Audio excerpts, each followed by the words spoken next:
बिस्मिल्लाहिर्रहमानिर्रहीम अस्सलाम वालेकुम वरहमतुल्लाहि वबरकातुहू। अज़ीम मोहम्मद सदीक नन मौजूद हैं 50 अयान मेडिकल कम्प्लेक्स के څنګه تاسو ته معلومه چې نن سبا په دغه سیلاب نه وروسته بیا په ډېرې ګڼې بیمارۍ چې دي په دغه سیمه باندې ډېرې زیاتې ګڼې بیمارۍ راغلي، خو په هغې بیمارو کې چې کومې زیاتره بیمارۍ دي هغه د سکن سره تعلق ساتي. نن په 400 کې موجود یم د سکن سپیشلیسټ ډاکټر طارق شاه صاحب سره چې دی هغه موجود یم. ډاکټر طارق شاه صاحب باره کې ډېرې خبرې کوي چې دوی په سکن کې یو ډېر لوی مهارت لري. نو ډاکټر صاحب سره خبرې کوو. ډاکټر صاحب پروګرام کې تاسو هرکلی وي. ډاکټر صاحب دا راته ووایه نن سبا تاسو ګورئ دغه ډېر نږدې سیلاب تېر شوی دی. په سیلاب کې دغه د خارښ کومې بیمارۍ چې دي دغه ډېرې زیاتې راغلي دي. څه ویل غواړئ په دغه سیمه کې؟ जी बिल्कुल ستاسو خبره ټیک ده. د سیلاب نه بعد زمونږ په دې 400 علاقه کې د خارښ بیمارۍ نه ډېر زیات عام شوي دي. دا خارښ بیماري چې کومه ده دې ته موږ په میډیکل ټرمینالوژي کې سکیبیز ویو. نو دا سکیبیز بیماری ده. دا اصل کې خوسي واړه واړه داسې نکډ آی سره نظر باندې نه راځي. دا د هغه څیز نه لګي او دا دې کې بل مصیبت دا دی چې دا خورېږي. نو لانجه پکې دغه ده. خو زموږ خلک چونکې ناپوهه دي او شانتې علم نشته، نو دا ده چې احتیاط دغه نه کوي. احتیاطي تدابیر هغه او چې هغوی د هغې خیال نه ساتي که نه. داسې به موږ تولیه وغیره چې کومه یا صابون وغیره چې کوم دی ټول په شریکه استعمالوي. او داسې که دغه موږ وګورو اسباب یا کمبل یا دا څیزونه چې کوم دي هغه هم ټول یو ځای پراته دي، نو د یو نه بل ته ولګي. ډاکټر صاحب دا راته ووایه چې دغه کوم سکیبیز کوم بیماري د خارښ تاسو وایئ چې د یو بل تولیه استعمالېږي، صابون استعمالېږي، دغې سره دا زیاتېږي. نو د دغې روکتام لپاره څه کول پکار دي؟ یا جی ښه خبره خو دا ده چې سړی سکن سپیشلیسټ سره میلاو شي. صحیح ده جی. هغه کوم پریکاشنري میجرز دي هغه پیشنټ ته بیان کړي. نو اصل کې داسې پیشنټ دغه چې موږ راشي نو موږ ورته وایو چې یاره ستاسو کومې کپړې دغه کم دي که نه، نو هغه په ګرمو اوبو وینځئ او بل تولیه وغیره چې سمي که نه هغه په ګرمو اوبو وینځل پکار دي. بل کم پیشنټ ته سکیبیز دی د هغه تولیه صابون وغیره استعمالول نه دي پکار.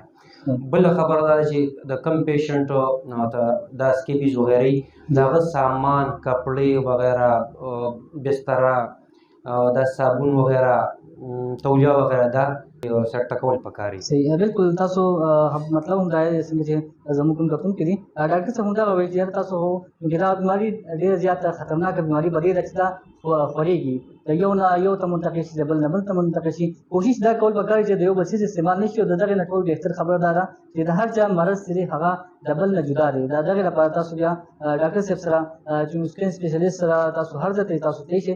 بیا ایان میډیکل کمپلیکس کې ډاکټر صاحب موجود دي. په دغې یو څه خبرې کوو چې ډاکټر صاحب دې سره دا تاسو نه ګڼئ چې کومه د ویښتو بیماري ده، چا باندې اکثر سکن بیماري وي، په سکن کې ویښته هم راځي، ویښته وځي هم، او د څه خلکو ویښته چې دي د وخت نه مخکې سپینېږي. نو په دې سایډ باندې څه ویل غواړئ؟ بالکل جی. دا ایلوپیشیا ورته موږ ویو، خو ایلوپیشن یې فال هیر فال چې کوم دی که نه، خو دا ده چې دې بیا مختلف ټایپس دي که نه. یو د انډروجینیک ایلوپیشیا ده، بل د ایلوپیشیا ریټا ده، مختلف ایلوپیشیا ټوټیلس، ایلوپیشیا یونیورسیلس، مختلف ټایپس دي که نه. خو زه به پکې یو دغه انډروجینیک ایلوپیشیا یاده کړم چې هغه نن سبا ډېر پیشنټ ته دا مسله ده. او دا مسله داسې ده چې دا ینګ ایج نه سټارټ شي، ایون نه چې د ټین ایج دغه نه سټارټ شي. ټین ایجرز به یې رابشي یاره ماته هیر فال مسله ده. دا اصل کې هارمونل چینجز دي هغه راشي، نو د هغې د وجې دا هیر فال سټارټ شي. نو هغې دپاره چې موږ د ایان میډیکل سنټر کې موږ PRP ورته ویو. د هغې مختلف ټریټمنټس دي، خو دا ده چې PRP سکالپ چې کوم دی د هغې مختلف د دې ډېر زبردست ریزلټ دی. دا چې څوک وکړي دا تقریبا میاشت په میاشت باندې موږ دا PRP کوو او هغې سره مکمل د هیر فال مکمل سټاپ شي. صحیح. ډاکټر صاحب دا راته ووایه چونکې دغه ویښتو مسلې سره چونکې د ویښتو نه لاندې د بیا دغو خلکو باندې مونږ زیاتر ځوانان ګورو په کم عمر کې مخ باندې دغه تیرسري راغلي وي، دغه داغونه راغلي وي.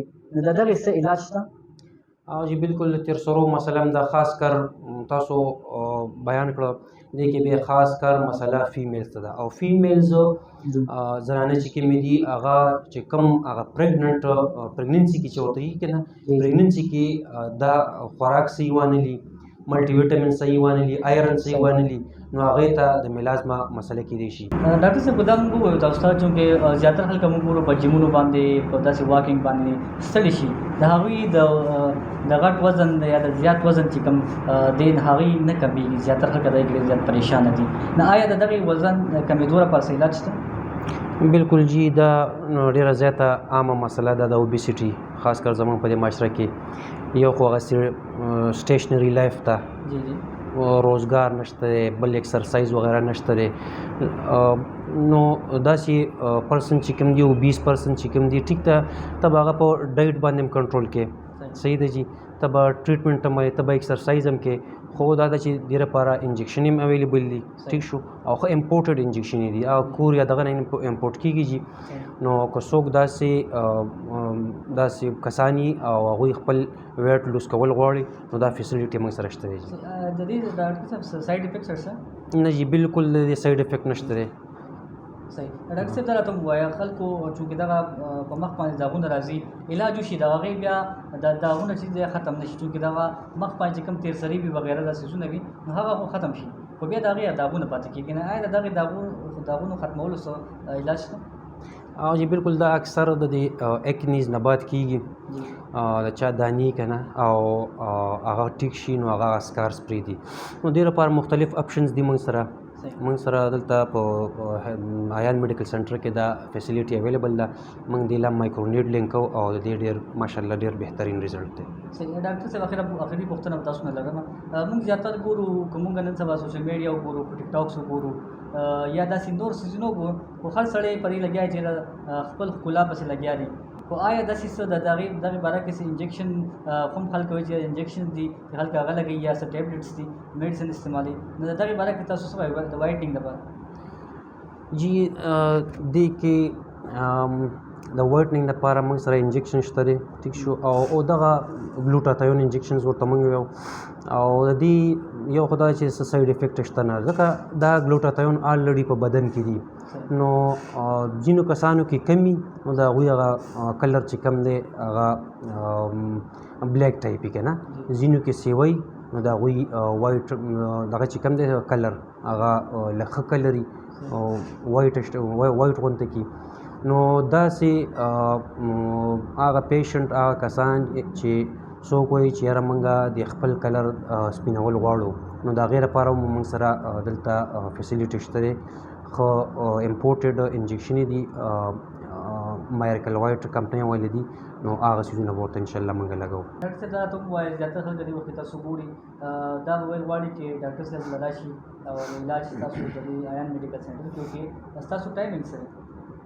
زه جی د 2 نه واله تر 6 بجو پورې به انشاءالله دلته اویلیبل ماسپښین مازدیګر دې ټایم کې 2 نه واله تر 6 بجو پورې سهار کې زموږ خپل ډیوټي ګورنمنټ جابي نو انشاءالله د 2 نه واله تر مازدیګر ماښامه پورې به انشاءالله دلته ځای اویلیبل وي. ډېره مهرباني ډاکټر صاحب د وخت راکولو یو جهان مننه کوم انشاءالله تاسو به بیا د نوي پروګرام پورې راځم تر هغې اجازه راکړئ د الله په امان.